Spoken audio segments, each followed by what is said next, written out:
صفات شہزادہ علی اکبر علیہ السلام۔ شہزادہ علی اکبر علیہ السلام نیک صفات، جلال و جمال اور ملکوتی حسن کے حامل تھے۔ آپ علیہ السلام عالم ملکوت سے منسلک تھے۔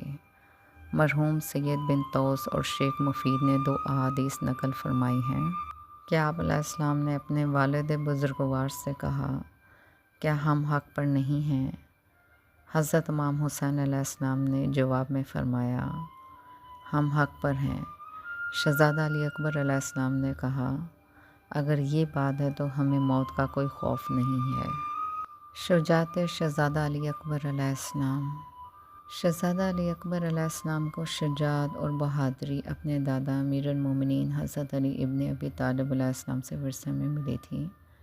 علامہ مجلسی نقل فرماتے ہیں، آپ علیہ السلام جس طرف رخ فرماتے تھے لوگوں کو خاک ہلاکت میں ملاتے جاتے تھے۔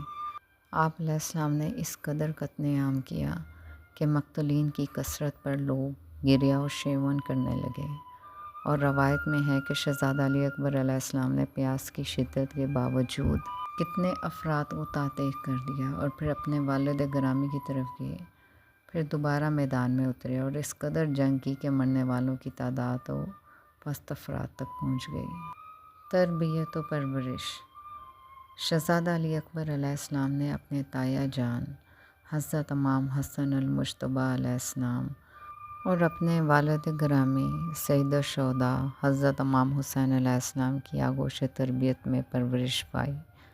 کافی، فقیہ اور تہذیب میں حضرت امام جعفر صادق علیہ السلام سے ایک زیارت میں روایت منقول ہے کہ رسول خدا صلی اللہ علیہ وآلہ وسلم کے فرزند ارجمند حضرت علی اکبر علیہ السلام بن حضرت امام حسین علیہ السلام کی قبر کے نزدیک جاؤ اور پڑھو، آپ علیہ السلام اپنے بابا کے قدموں میں مدفون ہیں۔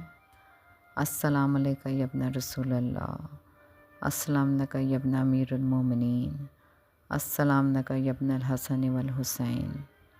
اے فرزند رسول صلی اللہ علیہ وآلہ وسلم، آپ پر سلام۔ اے فرزند امیر المومنین علیہ السلام، آپ پر سلام۔ اے امام حسن علیہ السلام اور امام حسین علیہ السلام کے بیٹے، آپ پر سلام۔